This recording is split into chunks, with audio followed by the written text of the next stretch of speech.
Hello, friends, and welcome to another episode of Find Your Model Health, the official podcast for those looking to learn about long-term health and fat loss and how their body really works. I am your host. I am Shemaine Linney. I am a fitness and nutrition expert, certified iridologist, and biohacker.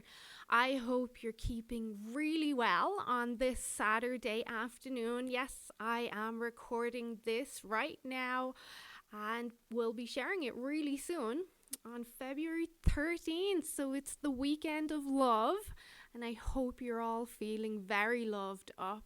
The sun is out here in Airdrie and it's just lovely. I just love the sun so much.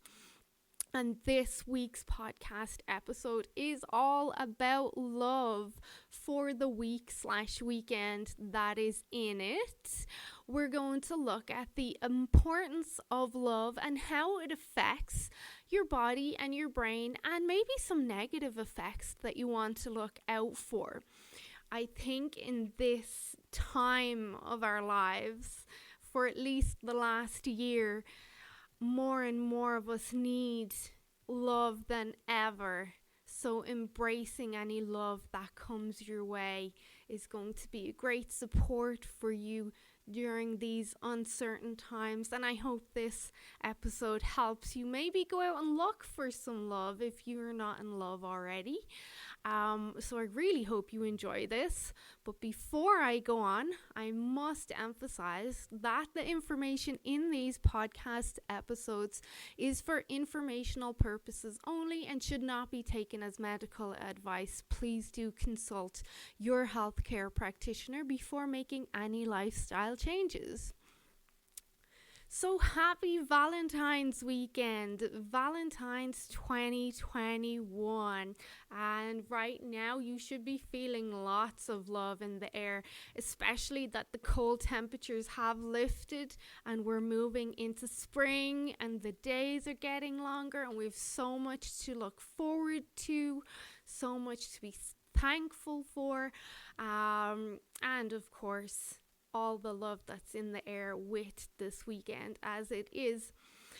And we have recognized in culture the power of love for centuries, for ever since the beginning of time. Even the oldest written love song discovered to date speaks of love, and it comes from 2000 BC. One of the lines goes as follows: "You have captivated me, let me stand trembling before you."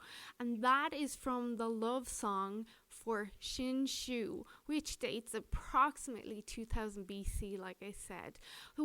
Everywhere we look, we see some examples or reference to love. We look at poetry, we look at floral expressions and arrangements, we look at the faces of our loved ones. Movies, so many romantic movies and rom-coms, and then our music very much all expresses some sort of love. So, as they say, love is all around.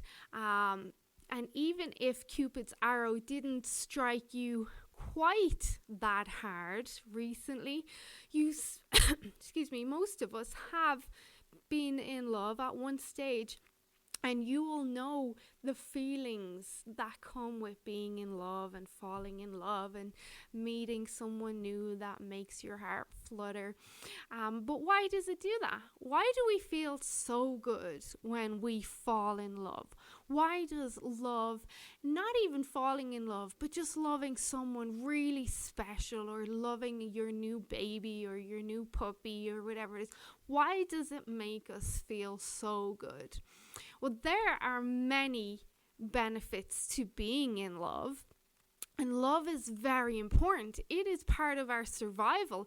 If we didn't have love, the human race would not have survived this long. There would have been almost zero desire to procreate and reproduce. So love and protect our loved ones, protect our kids so they could live long enough that they could reproduce themselves. So there's a lot to be said for love. It is probably one of our most basic of instincts, and not the same that we need food and water for survival, but love definitely has its place there in survival of the species. Well, we're going to go ahead and look at some of the benefits, or what happens to us when we experience love, and why do we need love? So how it impacts our body and our brain.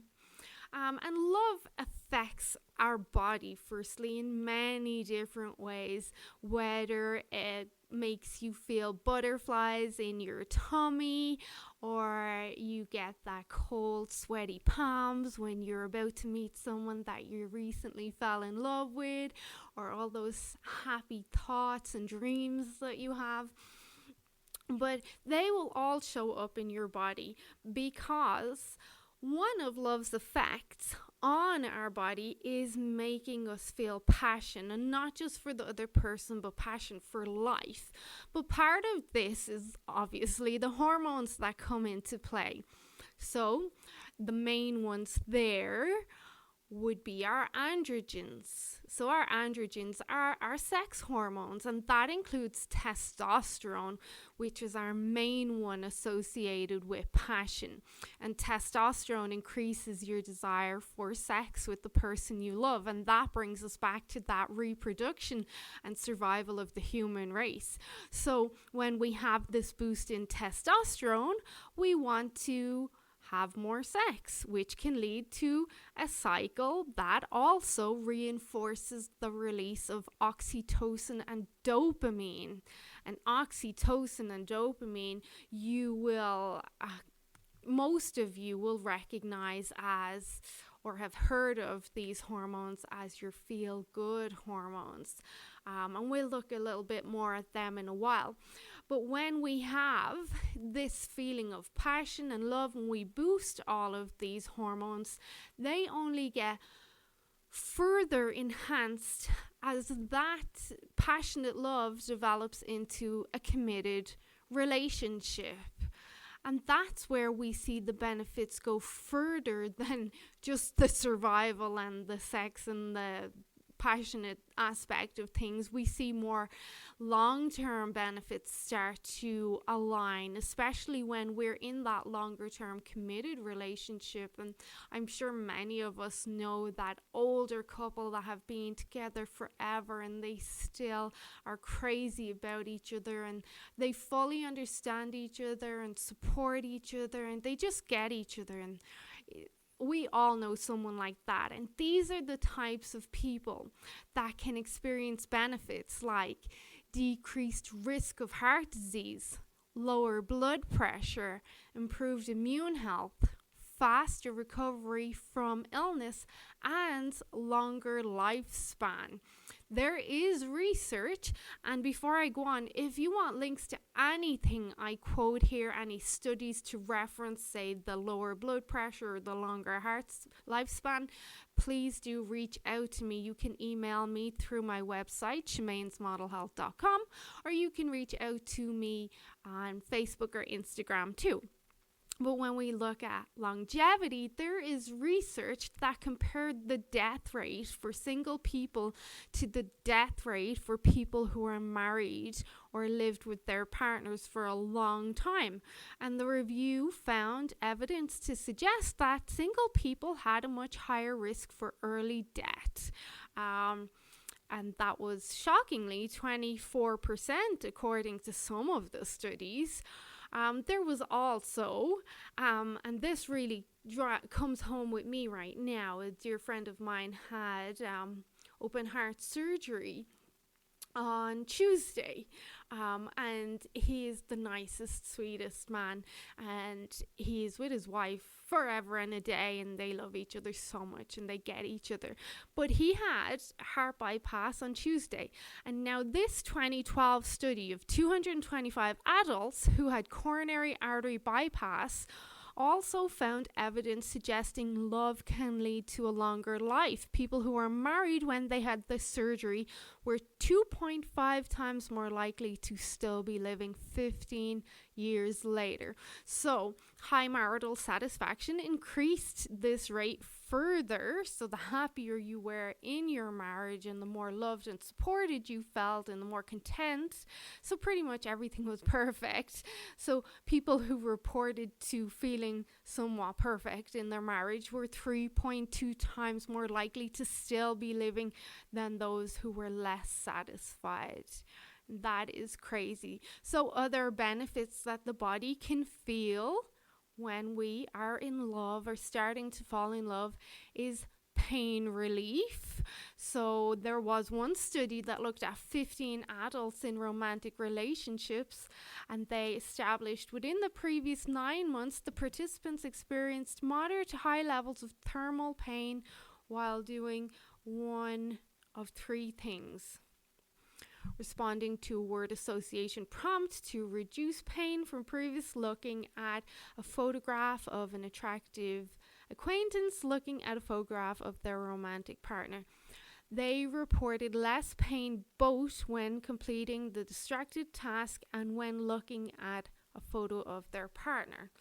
So that study I'm happy to send to you, but basically when we think of a loved one, so not just a romantic partner, a loved one, we experience less pain when exposed to pain. So then, when we look at how does the brain act when we experience love, and this brings us back to those oxytocin and dopamine hormones that I mentioned. So lots there in the body, and there's a lot more between the goosebumps and making your skin tingle and making you smile a lot and sing out loud and all that other good stuff that happens when you fall in love, and they can mostly be associated with what happens in your brain. So of course many of us don't think of our brain as being the first organ to get impacted when we fall in love, but it pretty much is.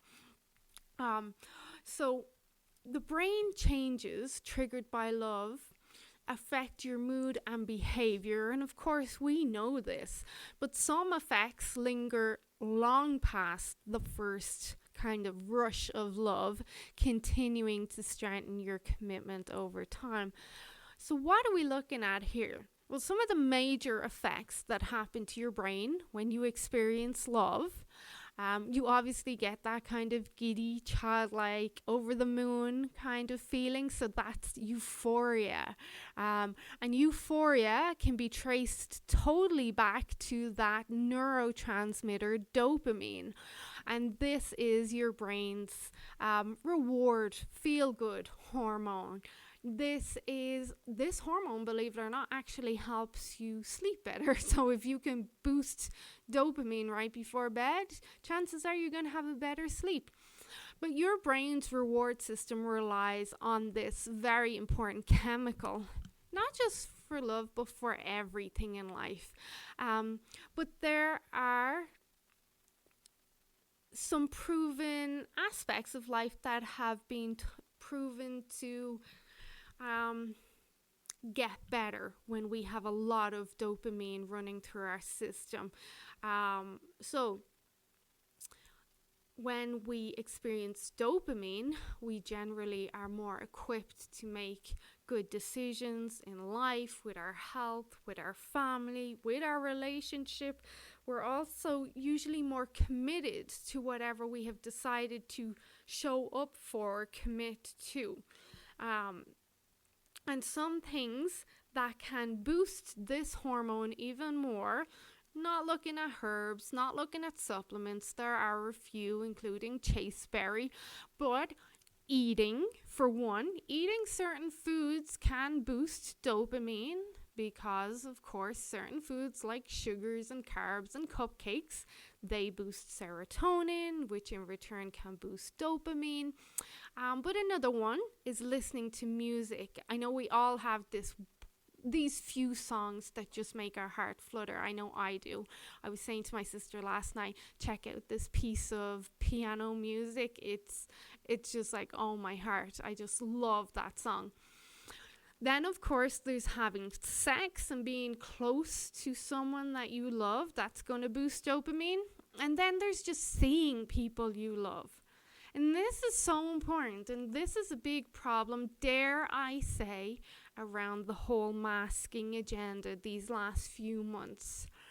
Seeing someone you love, hugging them, seeing them smile, seeing the twinkle in their eye, seeing their eyes just widen and light up when they see you, and that energy that's passed from both of you as you embrace each other. That feeling and seeing of someone you love with no limitations in regards to a mask getting in the way or 6 feet really plays a big part in our hormonal cycle and our overall health.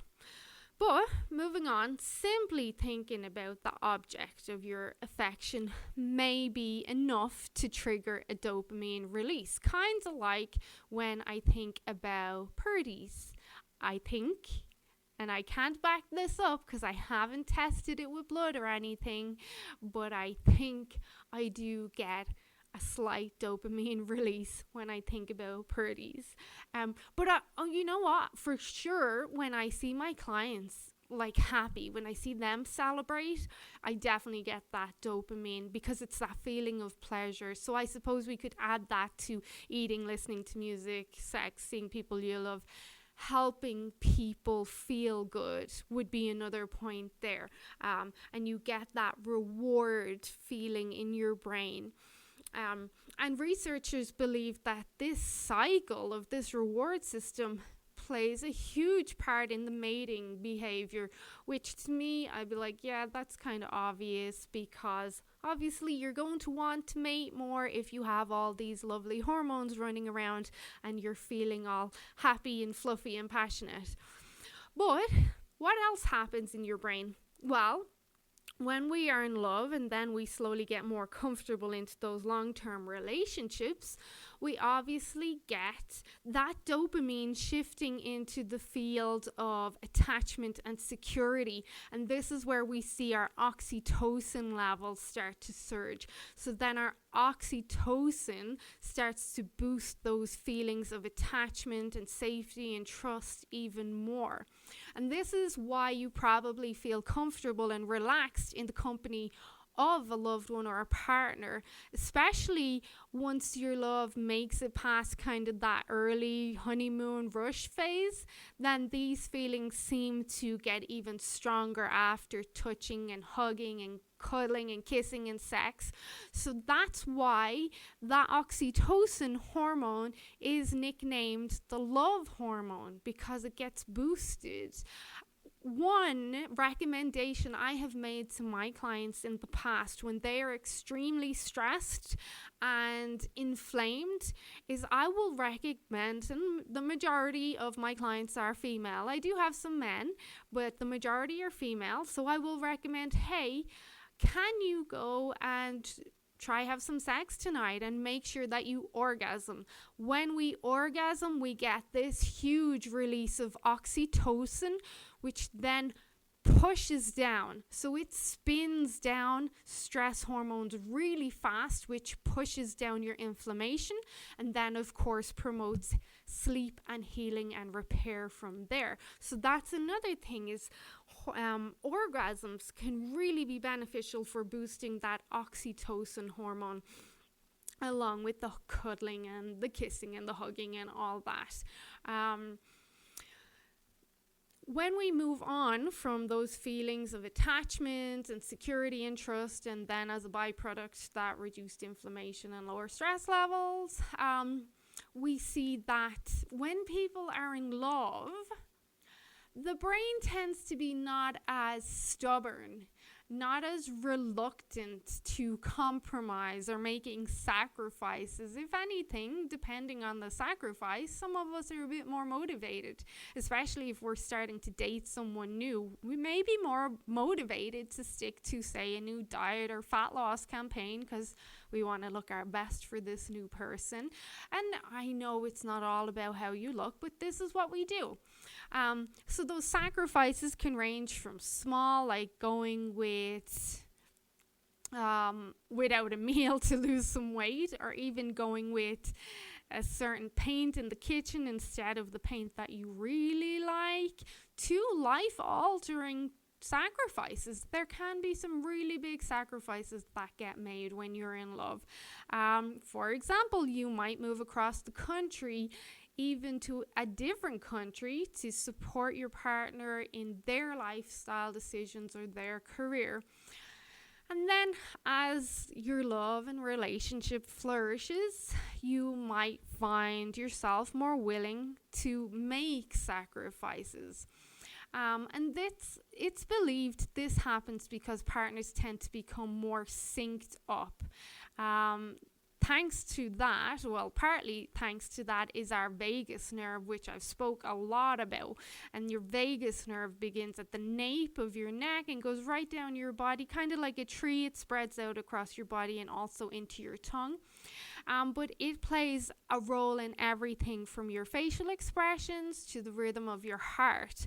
And there are suggestions that partners' vagal circadian rhythms or clocks can't sync up to align with each other, and this alignment can help you notice when they feel sad or distressed. So there's that instinct, there's that what people will say is they feel they are an empath when they can feel when someone is out of sync or upset or sad. Well, this is kind of like that alignment with partners. Their energies will reflect because their circadian clocks are so well in line with each other. And since it's only natural to want to keep someone you love from experiencing pain, you then, of course, might choose to sacrifice something to help them and make them feel better. You also then, with your brain being in love, you constantly have thoughts of this person no matter what, everywhere you look, even in your dream. You can't get them out of your head. It can be enjoyable, but can also be very annoying, especially when you're trying to focus on an important task, maybe with a new business. But then we also have less stress. Less stress can be attributed to those dopamine and oxytocin hormones, of course. But there may be less stress in not having to look for a partner, not feeling alone, having someone to understand you and have your back and support you. So that companionship can take a lot of stress away from other people. And then, of course, we could look at the other side of that, depending on the relationship. And I'm in no position to comment whether or not this is a good or a bad thing, but the other side of that can be your stress associated with jealousy. If the relationship starts to go down a path of uncertainty or mistrust, then there may be some jealousy. And it's a natural emotion that can help you pay more attention to your needs and feelings, but it can also be detrimental to a relationship as well. So we do have that stress, but if jealousy comes in there, we may see the stress arise again. One tip is, if you do notice jealous feelings, first remind yourself they're normal, and then maybe talk to your partner about them, and try and help them understand how you're feeling and why you may be feeling that. It could be stemming from an event in the past or an old relationship, but if I believe if it's true love and the partner really, really loves you, then they will do whatever they can to help you get past those feelings of jealousy, and vice versa. So there's a lot of effects of love on both your body and your brain. And that's not even getting into a lot of the science of it, but those in themselves should be motivation enough for you to look for love somewhere. Love your home, make yourself a beautiful space, love your business, love your kids, love your partner, just love as much as you can. But if we look at all the positives of love, then we must look at the negatives as well. When we think of the negatives of love, we're thinking of heartbreak and tears and upset, even lovesick. And these words just remind us that love doesn't always feel amazing.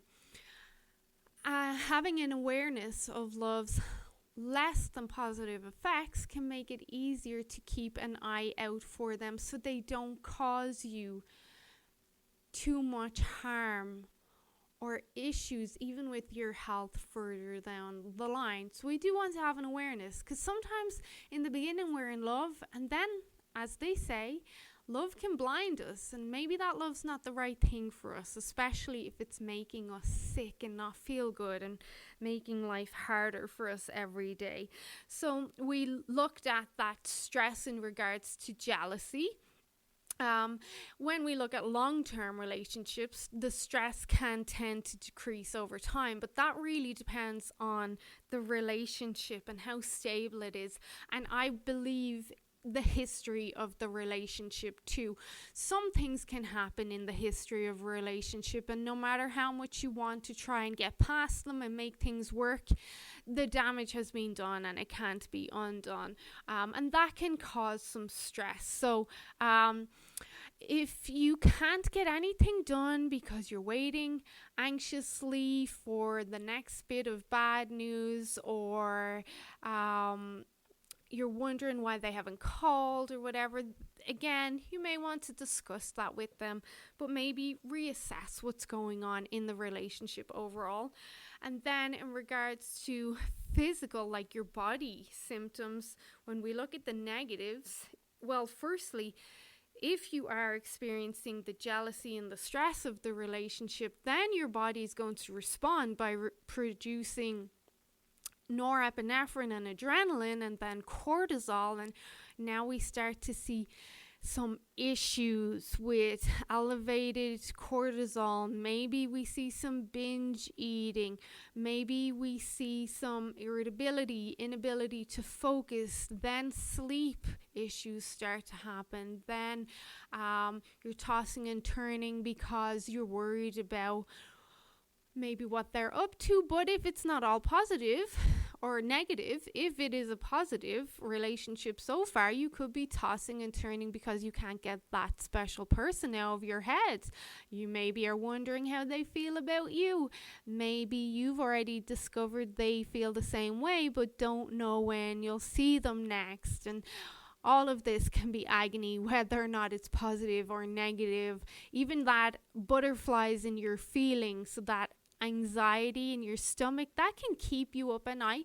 For some people, it may cause them to not want to eat at all because they're just sitting by the phone waiting for this person to call. So there's lots of effects, and you want to be aware of them because you definitely don't want to make yourself sick. And then lastly, poor judgment. This is a side effect of love, both good and bad. And I think we've all done something silly, maybe even a little dangerous, to impress someone we love. Maybe we acted without thinking, or did something that is not in our personality and we wouldn't do. So if that sounds familiar, you're not alone. I think nearly all of us have done something silly in regards to love at one stage. When you experience intense love, parts of your brain responsible for helping you detect danger, so that's the amygdala, and make good, reasonable, sensible decisions, so that will be your frontal lobe, they go into temporary hibernation, leaving you lacking some essential skills. So if you decide to confess your love in front of 1,000 people at your best friend's birthday party, the consequences might be nothing more than a really embarrassing story you'll never hear the end of, but still you may lack the skill set to hold off on declaring your love for another quieter time. So love makes us do crazy things. And there can be some with more serious consequences. So try not to do that. But otherwise, love is very special. It is essential to human survival, both on the individual level and on the mass level. And over the last few months, I've been really thinking that maybe love is the only thing that's going to get us all through this. I do not speak too much about my spiritual and faith tendencies too much. I'm here to help people with their health, and although spirituality does have its place in that, I tend to go down more the biohacking aspect of things. But love plays an important part, and it would be foolish to disregard it as just another silly feeling and not think that it's an important part of your health and your overall lifespan. So with this very special weekend that's in it, I hope you feel as much love as you can feel this weekend and embrace every moment of it. I hope you have a wonderful weekend. I hope you enjoyed this podcast and just looking at some of the parts that love plays. As always, if you would like reference to any studies or anything, please do reach out to me. I'll be happy to send them. And if you know anyone that may benefit from this information, please do share with them. Sharing is caring, and caring is part of love. And I will speak to you guys very, very soon. So go and love someone. Give someone a hug. Give someone a smile. Embrace the weekend that's in it. Have lots of fun, and I will chat to you guys soon. Bye-bye.